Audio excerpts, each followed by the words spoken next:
қолаби дипломатии S5+1 давлатҳои Осиёи Марказиро дар меҳвари сиёсатҳои ҷаҳонӣ қарор дод ва он ҳам дар ҳоле ки робитаҳои даргузашта фарогири Русия бо ин кишварҳо ба поинтарин сатҳ уфтодаанд. Глеб Коваленко, муовини мудири иҷроияи филиали донишгоҳи Ломоносови Москав дар душанбе зимни суханронӣ дар ҳамоиши дастовардҳо ва дурнамои формати S5+1 барои Осиёи Марказӣ гуфт, бархурди Русия сатҳист. На мой взгляд, Россия до сих пор недостаточно относится. Ба андешаи ман Русия ба кишварҳои Осиёи Марказӣ ба таври бо эътимод муносибат намекунад. аз нуқтаи назари молиявӣ, иқтисодӣ, чаҳорчӯби фарҳангӣ чӣ хеле ки хоҳед онро метавонед номбар кунед ва ин мушкили бузург аст. Это является большой проблемой. ба қавли Коваленко, Русия зери таҳримҳо аз бозорҳои сармояи ғарб бурида шудааст ва наметавонад ҳамзамон ба тарҳҳо дар Осиёи Марказӣ низ ба таври кофӣ сармоягузорӣ кунад. ин дар ҳолест ки сармоягузорӣ ба ин кишварҳо маҳдуд шудааст ва қарзҳои берунаи бархе аз онҳо хеле зиёд аст. дар ин ҳол давлатҳои Осиёи Марказӣ дар қолаби S5+1 бо 10 кишвару созмонҳои байналмилалӣ нишасту гуфтугӯ доранд.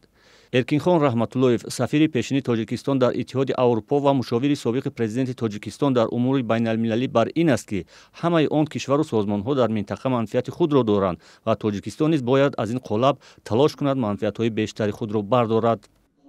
در این راستا همکاری‌های بسیار پرثمر اتحاد اروپا و آسیای مرکزی را هنگام سر زدن بیماری همه‌گیر کووید 19 مخصوص باید قید کرد. با واکنش سریع و سریع اتحاد به آسیای مرکزی برای مبارزه با این آفت معاصر کمک کلان مقیاس و اختصاصی رسانیده شد. خاصتا تاجیکستان جهت حل و فصل مسائل مربوط با این بیماری مبلغ بزرگترین در منطقه 48 میلیون یورو را دریافت کرد که برای خرید تجهیزات طبی و ضروریات اولیه صرف شد.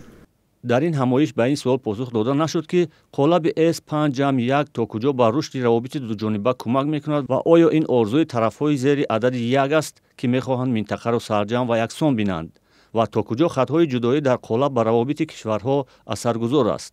در حالی که شرکتداران همایش از فرمت 5+1 به صورت عموم ستایش کردند، یک نماینده مخالفین در خارج کشور به کامیابی آن چندان خوشبین نیست. یگانه نتیجه چشم‌رس و احساس شونده از مناسبت‌ها بین جمهوری خلقی چین و تاجیکستان است و آن هم بیشتر جنبه دوجانبه دارد.